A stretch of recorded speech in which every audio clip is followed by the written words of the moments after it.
Hello and welcome back to another video on the F1 Journal, and today we are talking about the Miami Grand Prix, and in my opinion it was just a brilliant success for Formula 1. Yeah, obviously the race that we got wasn't an absolute bang. I don't think it was absolutely terrible. There were still some definitely talking points, battle for the lead early on. Obviously it went quiet for a bit, but there were still some battles between midfield, bit of a clash between Norris and Gasly, and after the safety car there was lots going on really, lots to keep us on toes.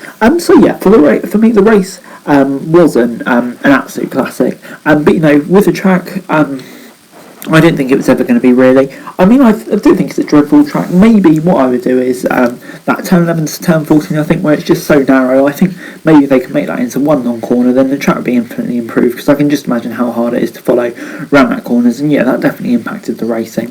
But on the whole, I don't think it was a disastrous race. Track still has room for improvement. But yeah, it wasn't terrible at all. Not the best race I've ever seen, obviously, but definitely not the worst. But yeah, why I considered the Miami Grand Prix was as such a success is just because of the numbers you brought in. If you look at it, yeah, all of the stars coming in: David Beckham, Michelle Obama, Michael Jordan. I could be here all day. The list is endless, and yeah, I think that was kind of seen with that chaotic Martin Brundle good ball that we saw. But yeah, having all of those people there will bring attention to Formula One, and yeah, it just kind of just shows how much the sport has grown in the last few years. When you've got all of these people coming in, I know some of the people will think the police escort at the end of the race was really cringy and stuff like that, and I don't disagree. But it's kind of America, that's always going to happen. But the point is, fake marinas or not, Miami, yeah, in the US, I can just see now F1. It seems to be bringing in a bigger American audience, race by race even. And yeah, having a race in Miami with all of those stars coming, fake marinas and whatever, it kind of felt like American Monaco.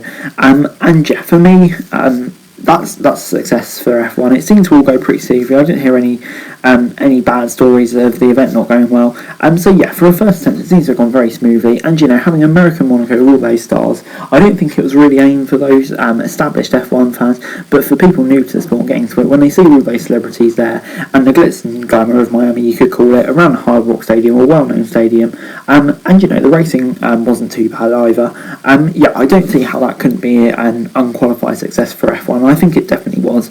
And yeah, while we don't want these races all the time, maybe one or two, Miami and Las Vegas, where you have these star-studded races to bring in new crowds, I think that's exactly what F1 needs, and that for me is why the first ever Grand Prix in Miami was definitely an unqualified success.